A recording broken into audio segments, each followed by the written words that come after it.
Tugas Sejarah Indonesia. Assalamualaikum warahmatullahi wabarakatuh. Nama Abel Nesya Aulia Devi. Nomor absen 1. Kelas 11 MIPA 5. Perang melawan Portugis dan kongsi dagang VOC. 1. Aceh melawan Portugis. Jatuhnya Malaka pada tahun 1511 oleh Portugis membawa keuntungan bagi Aceh. Perkembangan Aceh tersebut oleh Portugis dianggap sebagai ancaman sehingga pada tahun 1523 Portugis di bawah pimpinan Henriques dan pada tahun 1524 di bawah pimpinan de Souza melancarkan serangan ke Aceh. Namun, serangan tersebut mengalami kegagalan dan Portugis selalu berusaha mengganggu kapal-kapal dagang Aceh. Tindakan-tindakan kapal Portugis tersebut mendorong munculnya perlawanan Aceh. Untuk mengadakan perlawanan, Aceh melakukan langkah-langkah. A. Melengkapi kapal-kapal dagang Aceh dengan persenjataan meriam dan prajurit.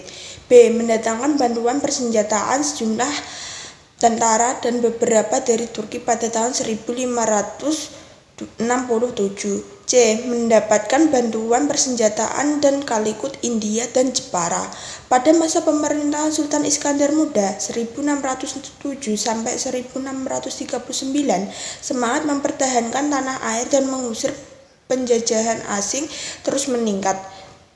Sultan Iskandar Muda berusaha memperkuat pasukannya, seperti angkatan laut diperkuat dengan kapal lebih besar dan pasukan kavaleri dilengkapi dengan kuda-kuda dari Persia. Selain itu, Aceh menyiapkan pasukan gajah dan memiliki infanteri, namun serangan Aceh tersebut tidak berhasil mengusir Portugis dari Malaka. 2. Maluku melawan Portugis dan VOC. Pada tahun 1531, Portugis dan Spanyol berhasil memasuki Kepulauan Maluku dan memusatkan aktivitasnya, kalau Portugis di Ternate, kalau Maluku di Tidore, sehingga terjadilah persaingan antar keduanya. Pada tahun 1529 terjadi perang dari Tidore dan Portugis. Untuk menyelesaikan persaingan antara Portugis dan Spanyol, dilakukan perjanjian Saragossa pada tahun 1534. Perjanjian tersebut membuat kedudukan Portugis semakin kuat, sehingga kedudukan Portugis mengganggu kedaulatan di Maluku. Hingga pada tahun 1565 muncul perlawanan rakyat Ternate, dipimpin oleh Sultan Hairun atau Heirun. Lalu, Portugis kewalahan menghadapinya, sehingga Portugis menawarkan perundingan kapan Sultan Harun. Namun perundingan tersebut hanyalah tipu muslihat. Ketika sedang berunding, Sultan Hairun ditangkap dan dibunuh. Perlawanan dilanjutkan oleh Sultan Ba'abullah, putra Sultan Hairun. Seluruh rakyat berhasil disatukan untuk melawan Portugis. Akhirnya Portugis dapat didesak dan berhasil diusir dari Ternate. Di bawah pimpinan Pangeran Nuku, rakyat Maluku melawan kekuatan Kompeni Belanda, tentara VOC. Sultan Buku diangkat oleh pengikutnya sebagai sultan dan mendapat gelar, dan juga berhasil meyakinkan Sultan Aharel dan Pangeran Ibrahim untuk melawan VOC. Bahkan Ingrid juga mendukung. Dalam perlawanan VOC, kewalahan dan tidak mampu membendung Sultan Nuku. Sultan Nuku berhasil mengembalikan pemerintahan yang berdaulat di Tidore sampai beliau meninggal.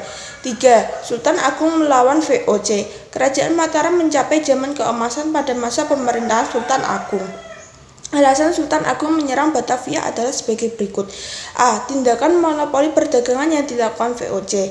B. VOC sering menghalang-halangi kapal-kapal dagang Mataram yang akan berdagang ke Malaka. C. VOC menolak untuk mengakui kedaulatan Mataram. D. Keberadaan VOC di Batavia telah memberikan ancaman serius bagi masa depan Pulau Jawa. Pada tanggal 22 Agustus 1628, pasukan Mataram di bawah pimpinan Tumenggung Baureksa menyerang Batavia. Akan tetapi, dalam pertempuran tersebut Tumenggung Baureksa gugur dan serangan Sultan Agung pada tahun 1628 belum berhasil. Dengan kekalahan Sultan Agung menyiapkan perang kedua. Namun persiapan yang dilakukan oleh pasukan Mataram diketahui oleh VOC. VOC mengirim kapal-kapal perang untuk menghancurkan lumbung beras. Oleh karena itu, persenjataan VOC lebih lengkap. Serangan kedua Sultan Agung mengalami kegagalan, walaupun perlawanan Sultan Agung terhadap VOC mengalami kegagalan. Semangat dan cita-cita untuk melawan dominasi asing di Nusantara terus tertanam pada jiwa Sultan Agung dan pengikutnya. Mataram semakin lemah dan berhasil dikendalikan VOC setelah Sultan Agung meninggal pada tahun 1645. Pengganti Sultan Agung adalah Sunan Amangkurat I 1646 sampai 1677. 4. Banten melawan VOC dipimpin oleh Sultan Agung Tirtayasa. Sebab-sebab yang menimbulkan perlawanan: 1. Adanya bloket dan gangguan yang dilakukan VOC terhadap kapal dagang dari Cina dan Maluku yang akan menuju Banten. 2. Adanya keinginan VOC untuk memonopoli perdagangan di kawasan pesisir Jawa. 3. VOC menghalangi kegiatan perdagangan di Banten. Dan pada akhirnya pada tahun 1683 Sultan Agung berhasil ditangkap dan ditawan di Batavia hingga meninggal pada tahun 1692. Perlu diketahui bahwa semangat juang Sultan Agung dan pengikutnya tidak pernah padam. Sultan Agung mengajarkan untuk selalu menjaga kedaulatan negara dan selalu mempertahankan tanah air dan dari dominasi asing. 5. Goa melawan VOC dipimpin oleh Sultan Hasanuddin. Sebab-sebab terjadinya perlawanan: 1. VOC menginginkan hak monopoli perdagangan di kawasan Indonesia Timur. 2. VOC melakukan bloket terhadap kapal-kapal yang akan berlabuh di Sumba Opo. Akhirnya dengan sangat terpaksa Sultan Hasanuddin melaksanakan isi perjanjian Bungaya. Bahkan benteng pertahanan rakyat Goa diserahkan kepada VOC dan oleh Spelman nama Benteng Rotterdam. 6. Riau melawan VOC. Dengan politik memecah belah Siak, Indragini, Rokan, dan Kampar terdesak oleh VOC. Oleh karena itu kemudian beberapa kerajaan mulai melancarkan perlawanan terhadap VOC. Untuk melawan VOC, Sultan Siak dan para panglima serta penasihat mengatur siasat baru dan disepakati bahwa VOC harus dilawan dengan tipu daya. Dalam siasat tersebut, Sultan diminta berpura-pura damai dan memberi hadiah. Siasat tersebut dikenal dengan nama siasat hadiah Sultan. VOC pun setuju dengan ajakan damai dan perundingan dilakukan di Lozi di Pulau Buntung. Sultan segera memberi kode kepada anak buahnya dan membunuh orang-orang Belanda. Loji dibakar dan rombongan Sultan Siak kembali ke Siak dengan kemenangan. Meskipun beliau mengenyahkan VOC dari Malaka, oleh karena jasadnya Raja Indra Pahlawan diangkat sebagai Panglima Besar Kesultanan Siak dengan gelar Panglima Perang Raja Indra Pahlawan Datuk 50. 7. Pangeran Mangkubumi dan Mas Said melawan VOC. Perlawanan terhadap VOC terjadi kembali di Jawa. Pada perlawanan ini dipimpin oleh Pangeran Mangkubumi dan Raden Mas Said. Sebab terjadinya perlawanan: 1. Intervensi dan campur tangan VOC terhadap urusan internal Keraton Mataram.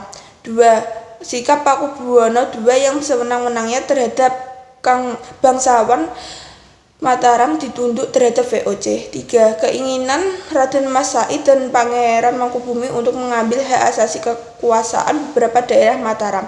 Perlawanan yang dilakukan Pangeran Mangkubumi berakhir setelah tercapainya perjanjian Giyanti pada tanggal 13 Februari 1555. Isi perjanjian Giyanti yaitu Mataram dibagi menjadi 2. Wilayah bagian barat daerah Yogyakarta diberikan kepada Pangeran Mangkubumi dan berkuasa sebagai Sultan dengan sebutan Sri Sultan Hamengkubuwono I, sedangkan untuk bagian timur daerah Surakarta tetap diperintah oleh Pakubuwono III dengan sebutan Kasunan Surakarta. Perjanjian Giyanti dinamakan Perilihan Nagari. Dalam prakteknya, perjanjian Goyong berhasil menghentikan peperangan secara militer dan perlawanan yang dilakukan oleh Mas Said berakhir setelah tercapainya perjanjian Salatiga pada tanggal 17 Maret.